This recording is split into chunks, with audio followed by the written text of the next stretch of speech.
Hey, what's up guys? Tim here, doing another tutorial for you today. And today we're learning how to do the Dragon's Claw Paracord Bracelet. Now there are a couple of tutorials on this knot already, but those involve the buckle closure. Today we're going to be learning the knot and loop closure. Okay, so I want to give you guys a quick close-up look of the pattern. You decide if you like it, if you want to invest your time in this weave. There's the back side there. Okay, and here's another one I did in just pink and purple for a demonstration. It's really cool, just the way it looks kind of reminds you of dragon scales with this kind of, weaving back and forth of the purple here and the accents of the pink. So I think that's really nice. Right, and as far as I know, the creator of this knot or weave is a person by the name of Matthias Agnello. I'm sorry if I butchered your name, but that's who I believe this created this knot.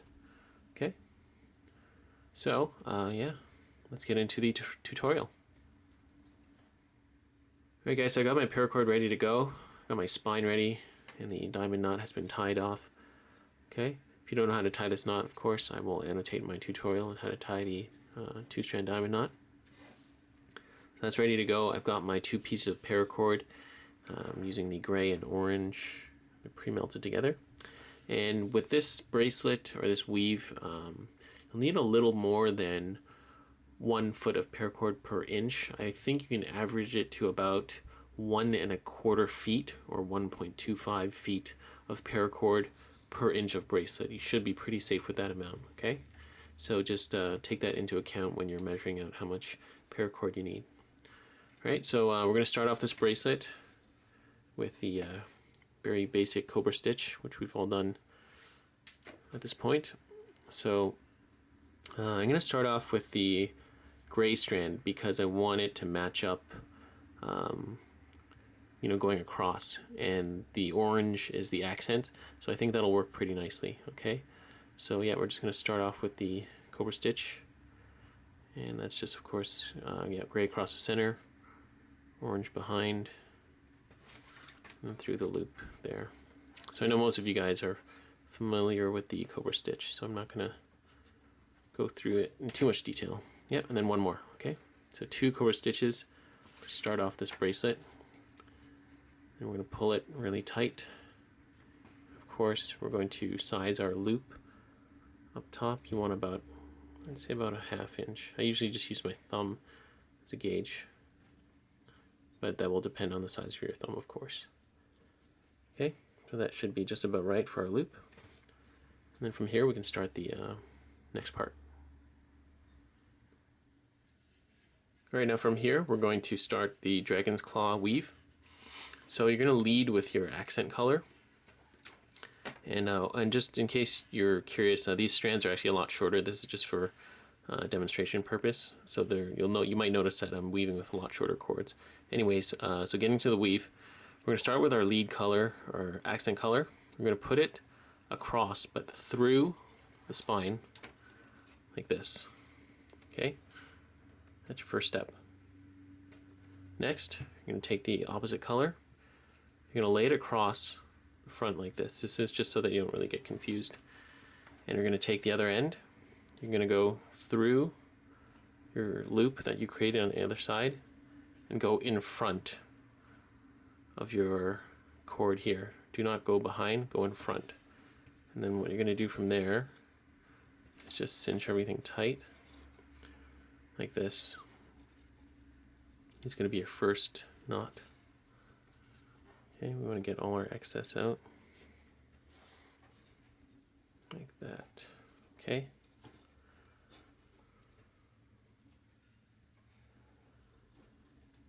so that's the first knot. Might look a little off, but just play with it and form it nicely like this.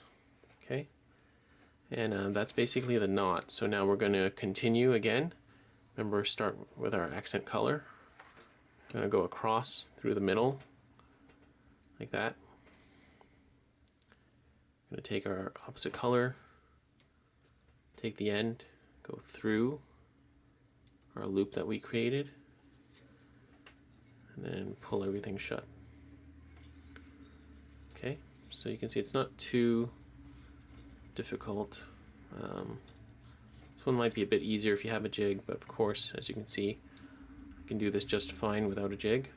It just requires a little bit of manipulating to get all this slack out, okay?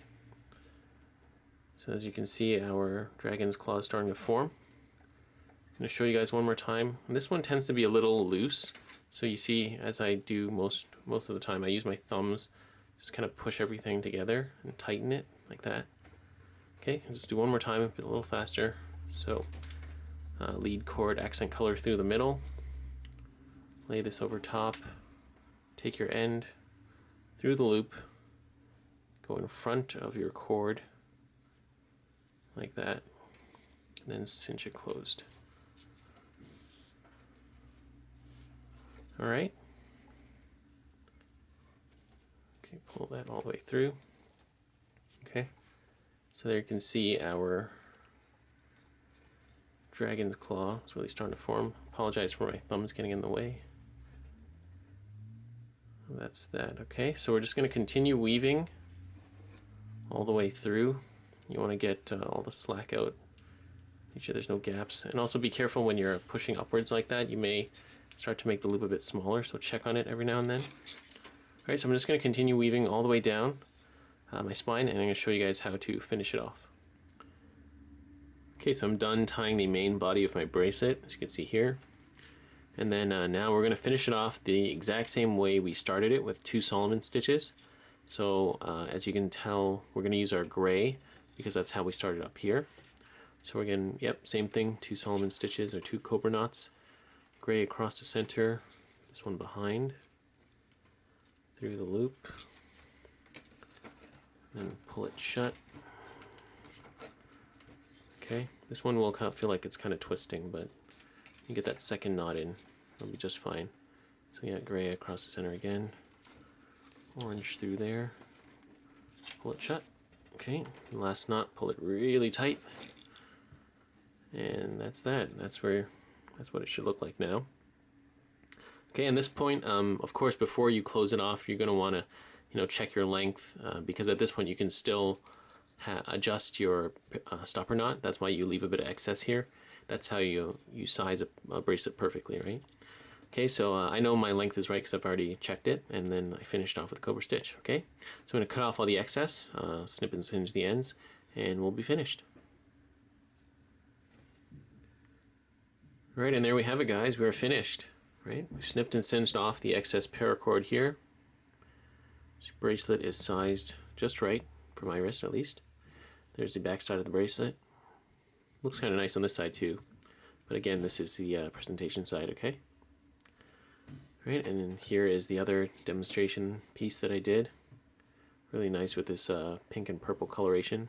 But again, I really like this gray and orange. It's really nice. Okay, so I hope I've explained everything as clearly and concisely as possible. Again, if you guys have questions or any comments, please leave them down below. I'd be more than happy to help you out. If you like this tutorial, please feel free to like and subscribe, and stay tuned for more paracord tutorial videos. All right, thanks for watching, guys. See you next time.